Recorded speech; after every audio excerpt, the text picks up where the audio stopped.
Peggy 7. Hi, we're back. I'm Wright, and now we have Quigley, somebody who I've worked with for many, many years on many projects, as the creative director on the new SimCity. So welcome, Ocean. Thank you, Will. I have to say I've had more fun playing this SimCity than I've had playing SimCity in over a decade. Excellent. That's true. There was a point at which I had played SimCity so much that I was so sick, and you know this, of the whole thing, that I just didn't want to touch it for like 10 years. But now, having played the new version, I really have had a surprising amount of fun. Excellent. So I want to thank you for that. Thank you. Yeah, we tried to take the thing that was magic about the original SimCities and contain it, and then bring it forward into something new. So hopefully you felt it. Yeah, I mean, there was a sense of familiarity, with kind of what was going on in building a city and people moving in and all that stuff. But yet the presentation of it, as I immersed myself down at the street level, could hear the people, watch them moving around, I really got the sense of what it would be like to live in the neighborhoods. While at the same time, I could pull out and get this amazing kind of visual, intuitive sense of the complex system that was underneath the hood. Cool. But I thought the balance between the two was very well struck. The way I've been thinking about it is the previous SimCities being sort of isometric maps were kind of abstracted representations of places. Mm-hmm. And with the new SimCity, I wanted to make it so that you could experience it as a place.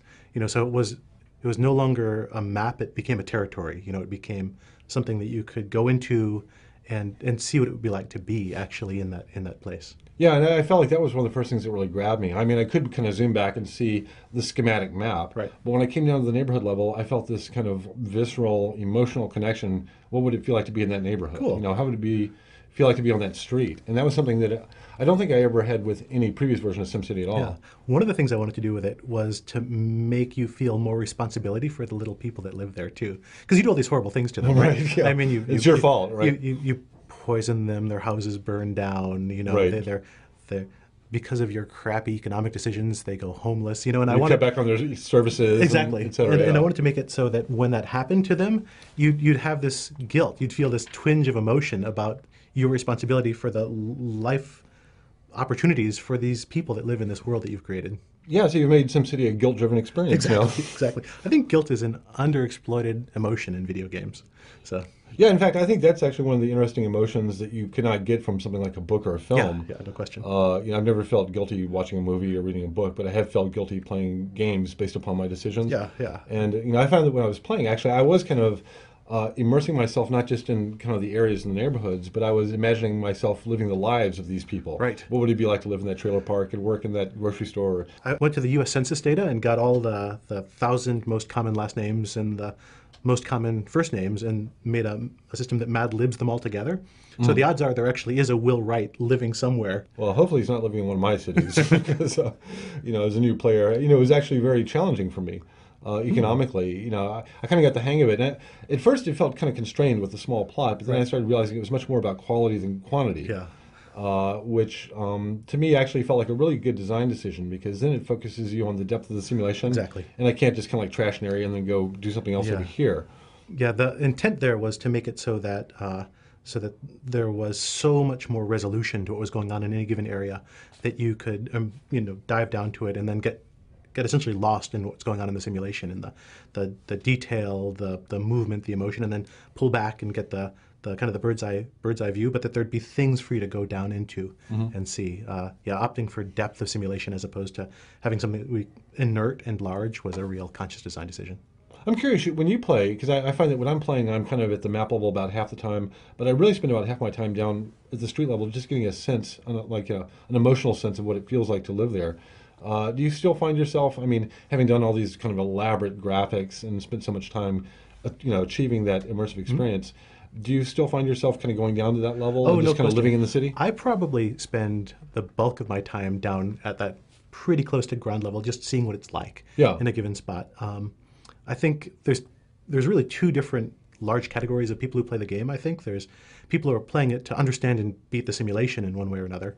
And I'd say that the majority of the developers on the team are that kind of player. Right. And then there's people who are playing it because they want to build some environment and sort of feel what it's like to be in there and express some vision or fantasy about what the sort of world they'd like to build is. And I am very much in that camp. So I build stuff for 20 minutes and then I spend 45 minutes just kind of like wandering around at street level, looking at things and kind of tracking people and seeing what they're doing, and then taking screen captures of things. And then I'll zoom back out and I'll do another 20 minutes worth of work, and then I'll spend another 45 minutes zoomed Yeah. in playing around with things. So it's kind of strategic up here and then experiential down there. I think so, yeah, yeah. When you zoom down, that's when you start experiencing the people as people, and the activity of the city as something that's affecting them, as something that's... Yeah, I found I spend a lot of time following like a police car and just kind of imagining what their daily beat is like, Yeah.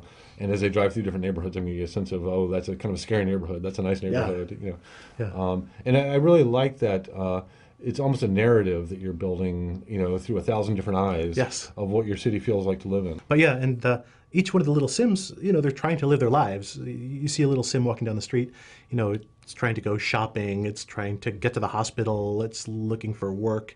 And the city emerges out of the sort of the tapestry of all those threads of Sims walking around and trying to do things. Right. It's not kind of an abstracted top-down thing. It's very much a bottom-up thing that's built out of all those stories. And I think it's part of where the guilt comes from is that I kind of feel that they're very earnest and they're really trying their best to get a job and to do this and to do well, but they get thwarted by decisions you've made up here at the strategic level. Absolutely. You didn't build a good street, or there's no school for them to get an education, and that's when you start feeling like you're the one holding back their lives. And I think that fundamental decision to redo the simulation as a bunch of agents and objects enables sort of that close reading of the simulation and the larger emergence of the whole sort of state of the city out of those thousands or millions of individual stories. Yeah, Stone and I discussed that a bit. I mean, it does feel like a very fundamental shift away from kind of a spreadsheet experience to now kind of a terrarium with thousands of little creatures living their lives inside of this box. And it did feel like that in playing the game. I did feel like there were thousands of little agents living their lives, driving cars, waiting at bus stops, going to school, all those things. And that authenticity, I think, gave me a totally different emotional connection to the experience, that I was having as a mayor.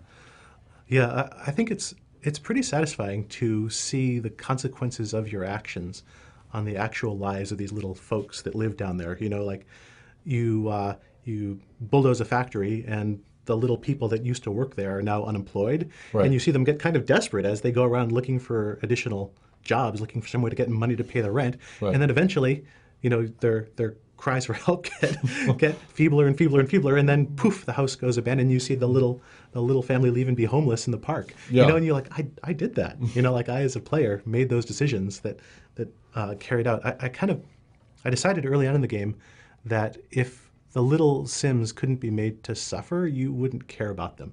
If they were invulnerable, if they didn't need anything from you. If they just poofed and disappeared. Yeah, exactly. Yeah. Then you wouldn't have any reason to care about them or care about their well-being. But by making them fragile, by making them people that need your help to live their lives, you feel the sense of responsibility and compassion for them, I think. And that's one of the things that gives the game emotional heft. Yeah, and I think that's kind of remarkable. You think of strategy games as being things that are very abstract. I don't really care if I lose a pawn in chess. Right.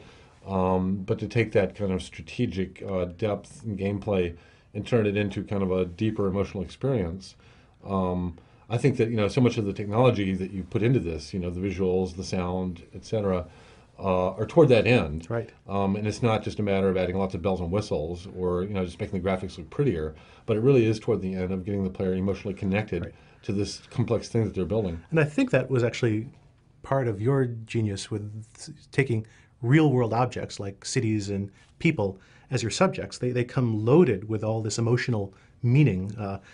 And so all you need to do is tap into it. We all have experiences of what it's like to be in trouble, or what it's like to look for something and not find it, or what it's like to get a job when you need a job. And so, or to be in a scary neighborhood, exactly. or to be in a nice park. Yeah. And so you're not trying to convince somebody what it's like to be a space marine, for example. You're trying to take these common, mundane human experiences that everybody has and build a system that taps into those emotional states. Right. It's reflecting your own experiences back to you. Yeah. But now you have a totally different level of kind of responsibility and control over it.